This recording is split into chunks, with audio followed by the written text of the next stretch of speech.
Good morning, everybody, and welcome back to Coffee with Craig, where we talk about all things firearms, firearms policy, politics, culture, Second Amendment, you name it. We're talking about it right here on Coffee with Craig. So please take a moment, like and share this program so that your friends can enjoy the show. Anyway, also want to remind you, please go to fpcgear.com. That's fpcgear.com. Christmas is right around the corner.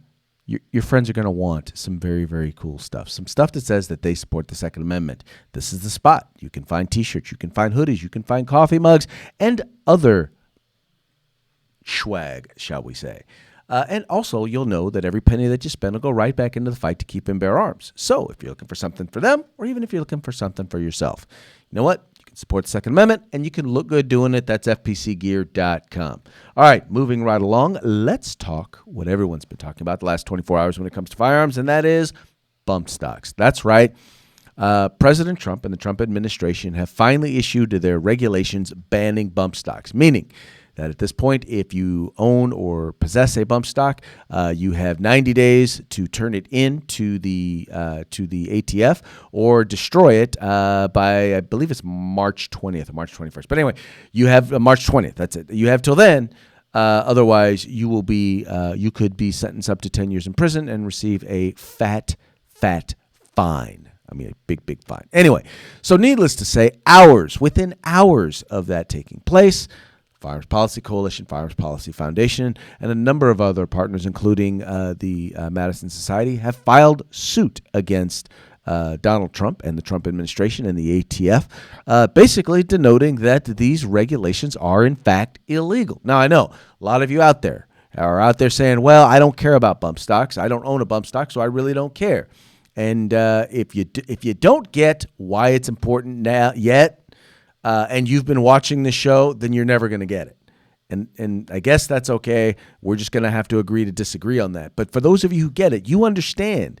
Look, if we're going to allow this president to ban, to violate the separation of powers, to break the law in order to ban something that we don't care about, then what's to stop him or a future president from doing the exact same thing to ban something that we do care about, right? Now, why do we say this? Why do we say that he's breaking the law? Well, one of the main things that we talk about in our lawsuit, and by the way, if you follow the link in the description of this video, you can actually get a chance to read the entire lawsuit, find out what it's about.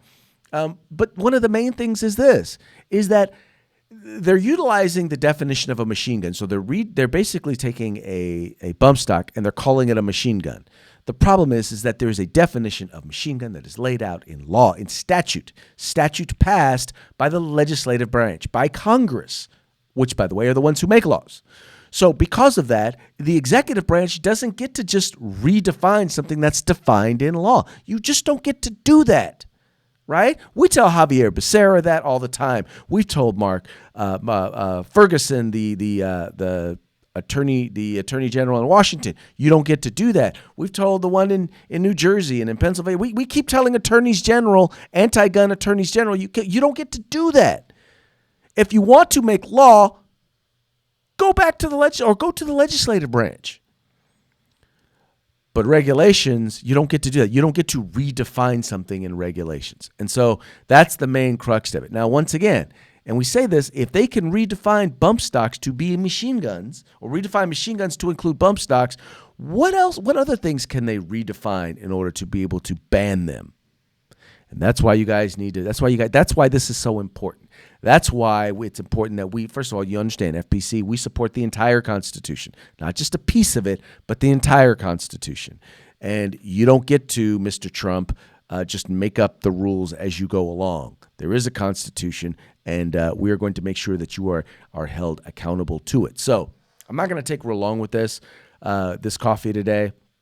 I want to encourage you guys, take this extra time, take the time, follow the link in the description of this video, and go ahead and read the lawsuit and read the foundational reasons why we're doing this and why this is so important and why we're seeking an injunction against this ban. So please take the time to do that. Also, if you support this and you support the work that we're doing, follow the link in the description of this video to also donate. Donate to the Firearms Policy Foundation in order to help support this lawsuit.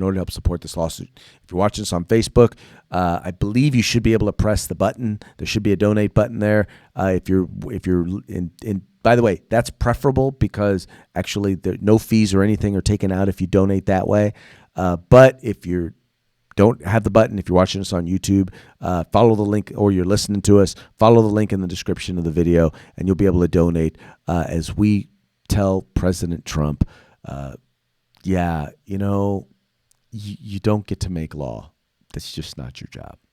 Anyway, folks, I know it's short, but that's going to be it for today's Coffee with Craig. We very much appreciate you guys tuning in. We appreciate you liking and sharing these videos and telling your friends about the Firearms Policy Coalition. We're the home in the fight for civil rights. Got to use them or you're going to lose them. You guys take care. If you like our videos, follow, subscribe, like, and share.